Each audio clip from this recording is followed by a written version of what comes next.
Hi అండి, నేను మీ నాగపద్దు. ఈరోజైతే సమ్మర్ డ్రింక్ చూపిస్తాను రండి. చాలా టేస్టీగా, సింపుల్గా, క్విక్గా అయిపోద్దండి. 1 మినిట్లోనే అయిపోతుంది. సో పండిన అరటిపళ్ళు అయితే తీసుకుందామండి. బాగా మగ్గిన కాయలు అయితే స్వీట్ బాగుంటుంది. సో జీడిపప్పు కానీ, బాదం పప్పు కానీ, యాలకులు, హనీ, బెల్లం ఏ ఉంటే అవి తీసుకోండి, వేసుకోవచ్చు. ఖర్జూరం ఉన్నా వేసుకోవచ్చు స్వీట్ కోసం, చాలా బాగుంటాయి. సో ఇప్పుడైతే బనానా అన్నింటికి పీల్స్ తీసేసి చిన్న చిన్న ముక్కలుగా అయితే కట్ చేసుకుందాం. కట్ చేసుకుని మిక్సర్ జార్ అయితే తీసుకుందామండి. తీసుకొని ముక్కలన్నీ తీసుకెళ్ళి మిక్సర్ జార్లో వేసుకుందాం. వేసుకొని వీటితో పాటు ఐస్ క్యూబ్స్, మనం తాగే వాటర్తో ఐస్ క్యూబ్స్ చేసి పెట్టుకుంటాం కదా, అవి అయితే వేద్దాం. వేసేసి దీంట్లో హనీ, 1 స్పూన్ హనీ, బెల్లం, అదేవిధంగా జీడిపప్పు ఉంటే జీడిపప్పు, బాదం పప్పు ఉంటే బాదం పప్పు. నా దగ్గర కాజు లేవండి, అందుకని బాదం పప్పు వేసాను, ఇలాచి వేసాను. వేసేసి మెత్తగా గ్రైండ్ చేసేసాను స్మూత్గా.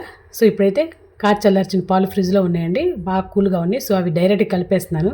ఈ టైంలో కనుక మిక్సీ పట్టేసానంటే వచ్చి నా ఫేస్కి కొడతాయి. సో అందువల్ల డైరెక్ట్గా కలిపేసాను పాలు. చూడండి, సింపుల్గా టేస్టీగా అయిపోయి సమ్మర్ డ్రింక్ అండి. మీరు కూడా ట్రై చేసి మీ ఫీడ్బ్యాక్ నాకు తెలియజేయండి. నచ్చితే వీడియోకి లైక్ కొట్టండి, షేర్ కొట్టండి.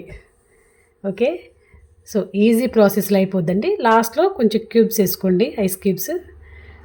కూల్గా చల్లగా సమ్మర్ డ్రింక్ అంటే రెడీ అయిపోయిందండి. థ్యాంక్ యూ అండి. Thank you for watching.